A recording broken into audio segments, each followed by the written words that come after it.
గుర్తుకొస్తున్నాయి. మా ఇంట్లో ఏంటంటే ముస్లిమ్స్ కాబట్టి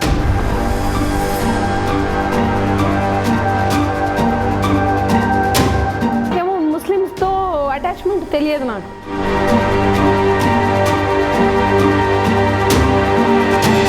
తిని ఇంట్లో పడుకోవాలి, బుర్ఖా వేసుకొని ఆ రూమ్లోంచి బయటకు రావద్దు అంటారు. అక్కడెక్కడ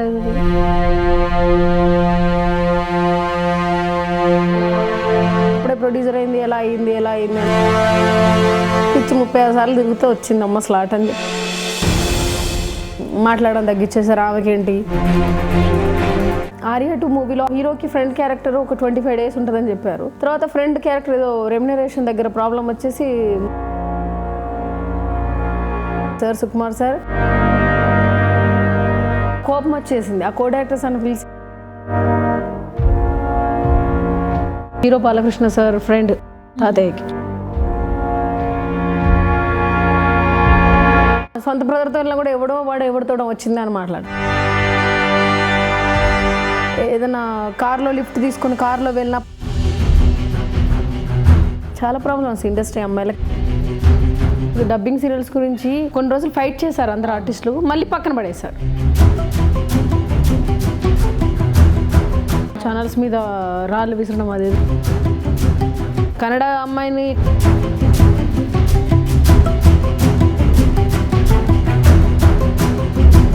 మన గొయ్యి మనమే తవ్వుకుంటున్నాం అంతే. ఇంకా కన్నడ వాళ్ళందరూ ఇక్కడ వచ్చి ఉంటాం, మనమందరూ ఎక్కడ పోవాలి?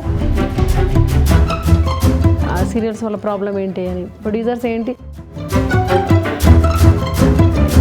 కార్డ్ లేదు, ఆ అమ్మాయిని పెడతాం, ఏదో ఆడిషన్కి వస్తుంది, సెలెక్ట్ చేసిన కట్ చేసి అని ఫోన్ పెట్టేస్తాను. నా సీరియల్లోనే వైజాగ్ నుంచి అప్ అండ్ డౌన్ ఫ్లైట్ టికెట్లు వేసి ఆ అమ్మాయికి వాళ్ళ మదర్కి 2 days అకామిడేషన్ ఇచ్చి ఫ్లైట్ టికెట్లు వేసి పిలిపించుకున్నాను.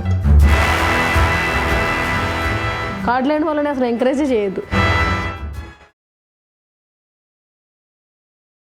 మరి ఇంత అందమైన అమ్మాయి వెనకాల ఎవరైనా అబ్బాయిలు పడ్డారంటావా? పడుతూనే ఉంటారండి. ఇంటర్మీడియట్ నుంచి టార్చర్. మా ఇంట్లో ఏంటంటే ముస్లిమ్స్ కాబట్టి రూల్స్ బాగా స్ట్రిక్ట్ అండి. ముస్లిం వాళ్ళనే చేసుకోవాలి, హిందూ వాళ్ళని మ్యారేజ్ చేసుకోవద్దు. హిందూస్ వాళ్ళే నాకు ప్రపోజ్ చేశారు, అందుకని చెప్పేసి లైట్ తీసుకున్నా. ముస్లిం దొరికే వరకు వెయిట్ చేయాలంతే. అంతే, ఇంక ఈ లైఫ్ ఒక్కటి పాటిస్తానంట. ఈ లోపు జీవితం అయిపోతుంది, మా అమ్మకి అవుతుంది. ఎక్కువ ప్రెజర్ చేసిన అబ్బాయి ఎవరు లేరంటావు లవ్ గురించి? మాట్లాడితే ఏముందంటే వాట్సాప్ లో మెసేజ్ చేస్తారు లవ్ యూ అని, బొకేస్ పంపిస్తారు ఇంటికి. ఇప్పటికి కూడా ఎక్కడెక్కడ నుంచో గుంటూరులో ఒక అతను ఇప్పటికి పంపిస్తానే ఉంటాడు. అతను నా బర్త్డే కానీ నా దేవత మహతి అని చెప్పేసి ఫేస్బుక్ లో ఆయన డెడికేట్ చేశాడంట ఆయన లైఫ్ నాకు.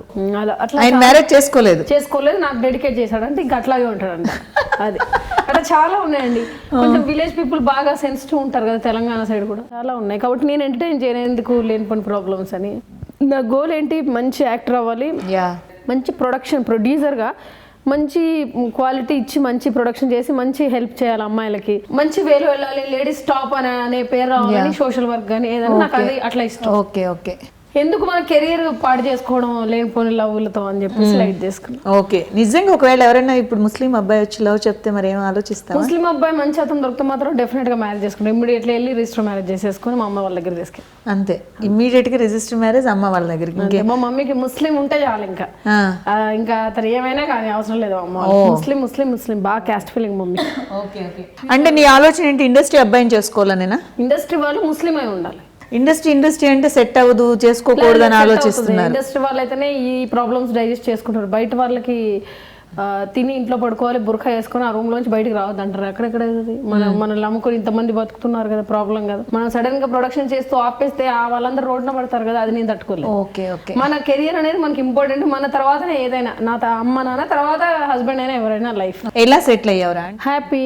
షూటింగ్, నా బిల్డింగ్స్ కూడా షూటింగ్స్ జరుగుతున్నాయి మా ఇంట్లో, మా హౌస్ లో. సీరియల్స్ ప్రొడ్యూస్ జరుగుతుంది, తర్వాత యాక్టింగ్ కూడా చేస్తున్నా ఖాళీ లేకుండా. ఇప్పుడు యూట్యూబ్ ఛానల్ కూడా ఒకటి స్టార్ట్ చేస్తున్నా నేను. Okay, happy, I'm good, full happy, full settled. నేను అనుకున్న ప్రపంచానికి నేను రీచ్ అయ్యాను. ఇంకొకటి మూవీస్ చేస్తే నేను ఇంకా హ్యాపీ అవుతాను, మోర్ హ్యాపీ. కనీసం నీ ప్రొడక్షన్ లోనే సార్ నువ్వు ఏడ్చే క్యారెక్టర్ చేయాలి. నేను నా ప్రొడక్షన్ లోనే నేను ఏడ్చి, నేను పబ్లిక్ నేర్పించి దాని మీద ఒక అవార్డు తీసుకోవాలి. మా మమ్మీ కూడా ఇష్టం అట్లా. పాపం తనే నన్ను ఈ సీరియల్ చూడవే మమ్మీ అంటే ఆమె ఏదో సీరియల్ చూస్తుంది. అరే మన సీరియల్ చూడమ్మా అంటే నువ్వు నవ్విచ్చే సీరియల్ చేస్తున్నావు, నాకు ఏడ్చే సీరియల్ కావాలి మమ్మీ. అందుకని మమ్మీ కోసం కూడా. మమ్మీ కోసం మమ్మీకి డెడికేట్ చేస్తా ఆ సీరియల్ చేసి. ఓకే మహతి, ప్రజెంట్ నీకు తెలుసు మొత్తం డబ్బింగ్ సీరియల్స్ ప్రభావం చాలా ఎక్కువ ఉంది కదా, as a producer come artist both sides ఉన్నావు. మరి ఈ ప్రాబ్లమ్ని మనం సాల్వ్ చేయొచ్చు అంటావు భవిష్యత్తులో? సాల్వ్ చేయాలమ్మా. స్టార్టింగ్ అదేంటి డబ్బింగ్ సీరియల్స్ గురించి కొన్ని రోజులు ఫైట్ చేశారు అన్న ఆర్టిస్టులు, మళ్ళీ పక్కన పడేశారు. అలా సగం పని ఎందుకు చేస్తున్నారు? చేసేది ఫైట్ పర్ఫెక్ట్ గా చేస్తే ఈ ప్రాబ్లం రాదు. కొంత ఫైట్ చేశారు, అందరు జైలుకి వెళ్ళారు, ఏదేదో అన్నారు, మళ్ళీ సేమ్ రిపీట్ అవుతుంది ప్రాబ్లం. అది అలాగే ఆ ఫైట్ కంటిన్యూ చేసి ఉంటే ఇప్పుడు కల్లా డబ్బింగ్ సీరియల్స్ ఉండకపోయి. నీకు తెలుసు ఆ ఫైట్ ఆ తర్వాత ఎక్కువ అయినట్టున్నాయి డబ్బింగ్ సీరియల్స్. ఫైటింగ్ తర్వాత ఎక్కువ అయిపోయినాయి. ఎందుకంటే ఛానల్ మీద పడి గొడవ చేయడం అది కొంచెం మిస్టేక్ కాబట్టి ఛానల్స్ మీద రాళ్ళు విసరడం అదేదో చాలా న్యూసెన్స్ జరిగింది. దానివల్ల సామరస్యంగా అందరు సీఈఓలతో కలిసి నీట్గా చేసి నీట్గా ఫైట్ చేస్తే డెఫినెట్గా సక్సెస్ అవుతుంది మన డబ్బింగ్ సీరియల్స్. మన వాళ్ళది కూడా కొన్ని ప్రాబ్లమ్స్ ఉన్నాయమ్మా. ఇప్పుడు బయట వాళ్ళు కొంచెం భయంగా ఉంటారు, డెడికేట్ చేస్తున్నారు. మన వాళ్ళు ఏంటంటే చిన్న చిన్న మిస్టేక్స్ వల్ల కూడా మన వాళ్ళ ప్రాబ్లం. నా సీరియల్లోనే ఒక అమ్మాయిని హీరోయిన్గా పెట్టాను, ఆమె వల్ల నాకు షూటింగ్ టెలికాస్ట్ ప్రాబ్లమ్ అయ్యి 3 lakhs లాస్ అయింది. అంటే ఇక్కడ అమ్మాయిని తెలుగు అమ్మాయి కావాలని పెట్టుకున్నాను, ప్రాబ్లం చేసేసింది. చిన్న చిన్న ప్రాబ్లమ్స్ వల్ల పెద్ద ప్రాబ్లం అయిపోతుంది. అందుకనే ఇక్కడ వాళ్ళని ఎంకరేజ్ చేయట్లేదు. కన్నడ నుంచి వచ్చి ఇక్కడ తెలుగు నేర్చుకుని అమ్మాయిలు సక్సెస్ అవుతున్నారు. మనం ఇక్కడ నుంచి అక్కడికి వెళ్ళలేము. మన వాళ్ళు మనకి మన బాయి మన గొయ్యి మనమే తవ్వుకుంటున్నాం అంతే. ఇంకా కన్నడ వాళ్ళందరూ ఇక్కడ వచ్చి ఉంటాం, మనం అందరూ ఎక్కడ పోవాలి? ఇంకా అదే ముందు తెలుస్తుంది వాళ్ళకి ఆ సీరియల్స్ వల్ల ప్రాబ్లం ఏంటి అని. ప్రొడ్యూసర్స్ ఏంటి వాళ్ళు సేవ్ అవ్వాలని చూసుకుంటారు. వాళ్ళకి ఏంటంటే అవుట్పుట్ మంచిగా రావాలి. అంటే కంపేర్ టు అక్కడ వాళ్ళకి ఇచ్చినంత ఇక్కడ వాళ్ళకి ఇస్తున్నారంటావు మరి? ఆ విధంగా అక్కడ వాళ్ళకి ఇచ్చినట్టు ఇక్కడ వాళ్ళకి ఇయ్యరమ్మా. అక్కడ నుండి రావాలి. ఇప్పుడు మనం కూడా ముంబైకి వెళ్ళి కటింగ్ క్రాఫ్ట్ చేయించుకొని వస్తే ఇక్కడ ఇస్తారేమో నేను అనుకుంటా. అప్పుడప్పుడు తమాషా చేస్తారు లొకేషన్. ఇదేంటంటే ఇక్కడ అమ్మాయిలకి ఇవ్వరు, అక్కడ నుంచి ఎవరో అమ్మాయిని తీసుకొచ్చేసి ఇక్కడ పెట్టి అంత డబ్బులు ఇచ్చేస్తారు ఎందుకు సార్ అది అంటే, లేదా మా ముంబై కదా వాళ్ళు అంటారు. అట్లా స్టైల్ వాళ్ళకి గ్రేజ్ అన్నట్టు, అంటే అక్కడ నుంచి వస్తుందంటే ఆడియన్స్ చూస్తారన్న ఫీలింగ్. అది ముంబై నుంచి ఇక్కడికి వచ్చి ఉంటున్నారు. ఆల్మోస్ట్ అన్ని సీరియల్స్లో చెప్పండి, ఇప్పుడు నా పేరు మీనాక్షి కానివ్వండి, బెంగళూరు అమ్మాయి, కొంగుముడి బెంగళూరు అమ్మాయి, అష్టాచమ్మ సీరియల్ బెంగళూరు అమ్మాయి, తన ఏం సీరియల్ అంటే అది కుంకుమ పువ్వు బెంగళూరు అమ్మాయి. ఆల్మోస్ట్ అన్ని సీరియల్స్ బెంగళూరు అమ్మాయి. తెలుగు అమ్మాయి ఎవరున్నారమ్మా? ఒక్కరు లేరు. అంటే తెలుగు అమ్మాయిలు హీరోయిన్స్ గా పనికి రారని వాళ్ళ అభిప్రాయం అంతే. ఇంకా ఏదేంటో కూర్చొని ఫైట్ చేయాలి. ఇంకా నెక్స్ట్ స్లాట్ వచ్చేలోపు ఇదే పనిలో ఉండాలి. డబ్బింగ్ సీరియల్స్ మ్యాటర్ ఎంతో తెలిసారు. వాళ్ళు ఏమైతుందంటే అండి, కొన్ని రోజులు అట్లా డిస్కషన్ చేసుకుంటున్నారు, 4 మీటింగ్లు మాట్లాడుతున్నారు, 4 ఛానల్స్కి వెళ్తున్నారు, మళ్ళీ వదిలేస్తున్నారు ఆ టాపిక్ ని. ఒకరి తర్వాత ఒకరు మళ్ళీ రన్ అవుతుంది. ఇప్పుడు మీరు అన్నారు నేను తెలుగు అమ్మాయిని పెట్టాను, ఒక ప్రాబ్లం ఫేస్ చేసుకున్నాను అని. చూస్ రాంగ్ అయిందా, లేకపోతే ఎక్కడ ప్రాబ్లం వచ్చి మీకు ప్రాబ్లం అనిపించింది తెలుగు అమ్మాయి? చూసే రాంగ్ అయింది. ఎందుకంటే ఆ అమ్మాయి ఆల్రెడీ చాలా ప్రాబ్లం చేసిన అమ్మాయిని పెట్టుకొని నేను ఇంకా ఎక్కువ ప్రాబ్లంలో పడ్డా. అంటే ప్రాబ్లం తెలిసాక పెట్టుకున్నావు నువ్వు, అది రాంగ్. ప్రాబ్లం అని చెప్పినా కూడా సరే అమ్మాయికి లైఫ్ ఇద్దాం, వేరే సీరియల్స్ లేవని తను రిక్వెస్ట్ చేస్తే పెట్టాను. నేను ప్రాబ్లం చేశాను, ప్రాబ్లం లో పడ్డారు మీరు చాలా. ఓకే, తెలుగు వాళ్ళు చాలా మంది సీనియర్స్ గాని వీళ్ళు కానీ చాలా కోఆపరేట్ గా ఉన్న ఆర్టిస్టులు ఉన్నారు, కొంతమంది సూపర్ ఉన్నారు, డెడికేట్. మరి అలాంటప్పుడు నువ్వు తెలుగు వాళ్ళని ఎంకరేజ్ చేయడానికి ట్రై చేస్తావా? నేను అందరు తెలుగు వాళ్ళనే పెట్టాను కావాలని. మన వాళ్ళ నేను ఏ సీరియల్ చేసినా కూడా నేను తెలుగు అమ్మాయిని పెట్టి చేసుకుంటాను నేను. కానీ మంచి వాళ్ళు ఏంటంటే నేను అనుకున్నట్టుగా అటు పక్కన కూడా ఉండాలి. కొన్ని మిస్టేక్స్ ఉన్నాయి మన వాళ్ళలో కూడా, దానివల్ల ఈ ప్రాబ్లమ్స్ వస్తున్నాయి. మన వాళ్ళు ఫుడ్ రైస్ బాగా తింటారు, అక్కడ ఉన్న అమ్మాయిలు రైస్ తక్కువ తింటారు. కొంచెం బాడీ మెయింటెనెన్స్ కానీ అన్ని కానీ అక్కడ వాళ్ళు చేసినట్టు డెడికేట్గా మన వాళ్ళు చేయరు. చిన్న మిస్టేక్స్ వల్ల కూడా మనకు ప్రాబ్లమ్స్ వస్తున్నాయి. ఇప్పుడు ఈ సీరియల్లో పెడతాను, మ్యారేజ్ చేసుకొని ఉంటుంది ఆ అమ్మాయి, మళ్ళీ నేను డెలివరీకి వెళ్ళాలి మేడం నేను చేయలేను అంటుంది. అప్పుడు నేనేం చేస్తాను? మనం ఏం చేయలేము ఇక్కడ ఉన్న అమ్మాయిలతో. అదే అక్కడ అమ్మాయిలు అనుకో, వాళ్ళు డెడికేట్గా ఉంటారు, వాళ్ళు కెరియర్ కోసమే ఇది పెడతారు. చిన్న మిస్టేక్స్ మన వాళ్ళే కూడా ఉన్నాయి, వాళ్ళనే మన ప్రొడ్యూసర్స్ అందరూ కూడా. ఇప్పుడు డెడికేట్ అనే మాట యూజ్ చేసే కాబట్టి అడుగుతున్నాను, నువ్వు నిజంగా డెడికేట్ లేకపోతే ఇంత ఆర్టిస్ట్ అయ్యేదానికి కాదు. నాకు ఇదే ప్రపంచం అమ్మా, నాకు ఇదే ప్రపంచం. ఇప్పుడు but you choose that persons, అలాంటి వాళ్ళని నువ్వు తెలుగు వాళ్ళని వెతికి పట్టుకోవచ్చు కదా, పెట్టుకొని పెట్టాలి డెడికేట్ గా చేసే వాళ్ళని. వీళ్ళు ఏంటంటే ఫస్ట్ వచ్చి ఛాన్స్ ఇచ్చిన తర్వాత మళ్ళీ ఆ మాట మీద ఉండట్లేదు, మా చేంజ్ అయిపోతున్నారు. ఫస్ట్ నాకు ఆఫర్ కావాలి మేడం ప్లీజ్ అని రిక్వెస్ట్ చేసి మళ్ళీ వెంటనే ప్లేట్ ఫిరాయించి ప్రాబ్లం చేసి ఫోన్ స్విచ్ ఆఫ్ చేసి షూటింగ్ స్టార్ట్ అయితే ఇంతవరకు అమ్మాయి రాదు. ఎన్ని ప్రాబ్లమ్స్ ఫేస్ చేశాను నా సీరియల్లో, చాలా పడ్డానమ్మా, చాలా పడుతున్నాను కూడా. అది నెక్స్ట్ సీరియల్ కి రిపీట్ కాకుండా నేను ఏమేమి మిస్టేక్స్ అయినా ఎందుకు ఇట్లా అవుతున్నారు కూడా రాసి పెట్టుకున్న డైరీలో. అది కాకుండా చూసి నెక్స్ట్ టైం అలా ప్లాన్ చేస్తాను. ప్రొడ్యూసర్ కౌన్సిలింగ్ లో కూడా నేను కంప్లైంట్ చేశాను 2-3 times, ఇలా చేస్తున్నారు సార్, ఏం ఆర్టిస్టులు సార్ మన వాళ్ళు ఇట్లా ఉన్నారంటే. అంతేనమ్మా, ఏం చేయాలో మేము చెప్తే మీకు అర్థం కాదు కదమ్మా, మీకు ఇప్పుడు అయ్యారు కాబట్టి ప్రొడ్యూసర్ మీకు అర్థమవుతుందన్న సార్. అంతేగాని వాళ్ళని పిలిచి కరెక్షన్ చేయడం అనేది జరగలేదంటావు? జరగలేదు అంటే అన్నారు వాళ్ళు కంప్లైంట్ ఏంటి మేడం మేము మాట్లాడతామంటే, కానీ అంత టైం కూడా లేదు, టెలికాస్ట్ ఆగిపోతుంది సీరియల్, అందుకని అమ్మాయిని చేంజ్ చేసేసి. చేంజ్ చేసేసారు. తను ఫోన్ ఆఫ్ పెట్టేసింది. మరి అప్పుడు మళ్ళీ బెంగళూరు నుంచి తెచ్చుకున్నారా మీరు కూడా? లేదు, ఇంకొక తెలుగు అమ్మాయి షార్ట్ ఫిల్మ్ హీరోయిన్, తెలంగాణ అమ్మాయి, కర్నూలు అమ్మాయిని పెట్టాను. Okay okay. అమ్మాయికి పర్ఫార్మెన్స్ సరిగ్గా రాదు, కాకపోతే అమ్మాయి బాగుంటుంది చూడడానికి అని చెప్పేసి అమ్మాయి. అంటే ఇప్పుడు కన్నడం నుంచి వచ్చేవాళ్ళు కూడా అక్కడ కూడా చిన్న చిన్న చేసిన వాళ్ళని తీసుకొచ్చి ఇక్కడ పెడుతున్నారు కదా. వాళ్ళే అక్కడ హీరోయిన్ కదా, అక్కడ సైడ్ రోల్ చేసిన వాళ్ళని తీసుకొచ్చి అక్కడ హీరోయిన్ చేసేస్తారు. మన వాళ్ళు చూస్తారు, ఇంకా టీఆర్పీ పెరుగుతుంది అంతే. ఇంకా కొత్త ఫేస్ అయ్యేసరికి మన వాళ్ళు చూస్తారు, ప్రమోషన్ కూడా బాగా చేస్తారు కదా. అసోసియేషన్ ఉంది, ఒక సంస్థ ఉంది, ఇవన్నీ ఉండి కూడా ఎప్పుడో అన్నారు ఇలా కార్డ్స్ ఉన్న వాళ్ళని మాత్రమే చేపిస్తాం అనేసి. జరగట్లేదు, మా కార్డ్ లేదు, ఆ అమ్మాయిని పెడతాం, ఏదో ఆడిషన్కి వస్తుంది, సెలెక్ట్ చేసిన, కట్ చేస్తుంది, నేను రాను, నేను టైం పాస్ చేసిన అని ఫోన్ పెట్టేస్తాను. నా సీరియల్లోనే వైజాగ్ నుంచి up and down flight ticket వేసి ఆ అమ్మాయికి వాళ్ళ మదర్కి 2 days అకామిడేషన్ ఇచ్చి ఫ్లైట్ టికెట్ వేసి పిలిపించుకున్నాను. నేను చాలా ఇబ్బంది పడ్డా. సెకండ్ లీడ్ రీప్లేస్ ఉంది, అమ్మాయి చాలా మంచి రోల్ అమ్మంటే నేను చేస్తాను మేడం, నాకు ఇదే కెరియర్ ఇదే లైఫ్ అంది. కట్ చేస్తే ఫోన్ స్విచ్ ఆఫ్. మేము వైజాగ్ వెళ్ళి ఆ అమ్మాయికి రిక్వెస్ట్ చేసుకొని మళ్ళీ ఫ్లైట్ టికెట్ వేస్తే చూస్తే ఆ అమ్మాయి కార్డు లేదు, ఏం లేదు. కార్డు లేని వాళ్ళని అసలు ఎంకరేజ్ చేయొద్దు. కార్డు ఉంటే మనకు ప్రాబ్లం చేస్తే అడగడానికి ఉంటుంది కదా. కార్డు ఉన్న వాళ్ళందరూ ఖాళీ కూర్చొని కార్డు లేని వాళ్ళు యాక్టింగ్ చేసి మళ్ళీ బాధలు పడి ఇదంతా అవసరమా? ఇప్పుడు అది నెక్స్ట్ ప్రొడ్యూసింగ్ కౌన్సిలింగ్ మీటింగ్ లో నేను పెడతాను, అది కార్డు లేని వాళ్ళకి ఆఫర్ ఇవ్వకండి అని చెప్పి.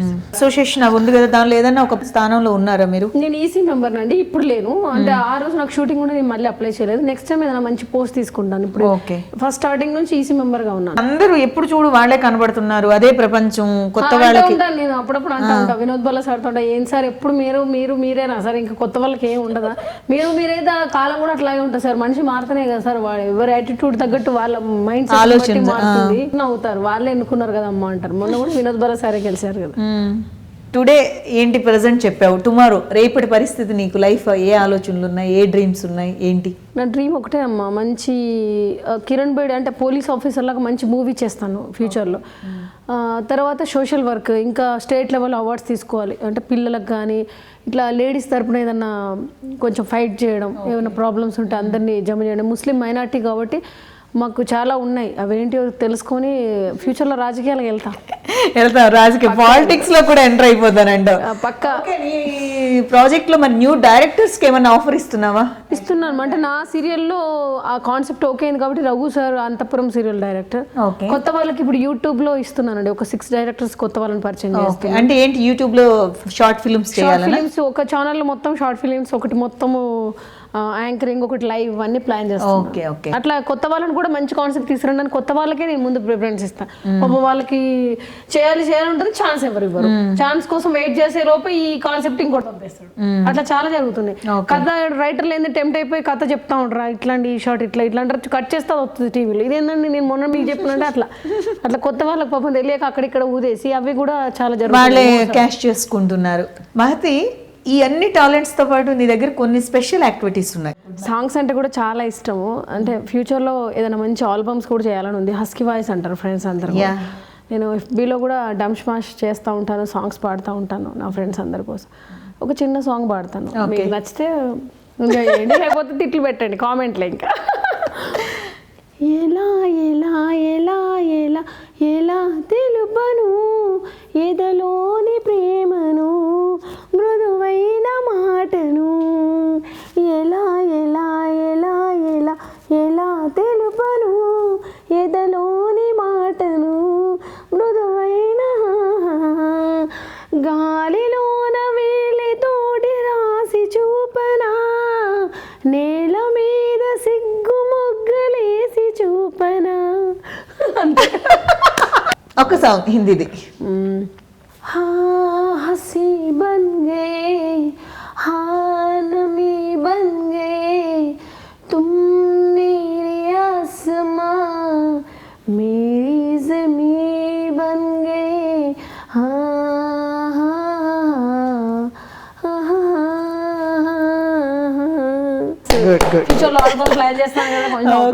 అప్పుడు ఫ్యూచర్ ఆల్బమ్ హడావిడి ఉంటది కదా అంతా, తెలంగాణ డప్పు పెట్టి. ఓకే, తెలంగాణ డైలాగ్ కొట్టొచ్చు కదా. అరే నా ఇలాకాలకి ఇట్లా ప్రేమ అని మాట వినబడాల బిడ్డ, కోసి కారం పెడతా నీ అయ్యా. నా సీరియల్లో నా క్యారెక్టర్ మయూరి అండి, ఆహ్న పిల్లంట్లో. హస్బెండ్కి భాష అని ఒక ముస్లిం అతనే, మంచి ఆర్టిస్ట్. ఓకే. అతనికి తెలంగాణ హస్బెండ్ వైఫ్ ఏందే గెట్లున్నానే నేను బాగున్నానా అని చెప్పరాదే అట్లా బంగారం మా స్లాంగ్ అంత పర్ఫెక్ట్ తెలంగాణ స్లాంగ్ నా క్యారెక్టర్. ఆడియన్స్ బాగా ఎంజాయ్ చేస్తారు. నాది అతని పేరు రాగానే బాగా మినిట్లో కూడా చూస్తాను కదా, బాగుంటుంది. నా క్యారెక్టర్ కావాలనే వరంగల్ అమ్మాయి పేరు పెట్టి నా ఫస్ట్ సీరియల్లో ఫస్ట్ ప్రొడక్షన్లో నా తెలంగాణ క్యారెక్టర్ పెట్టేస్తున్నాను పక్కా. Today tomorrow channel sweet memories కార్యక్రమం నుంచి thank you so much. Thank you.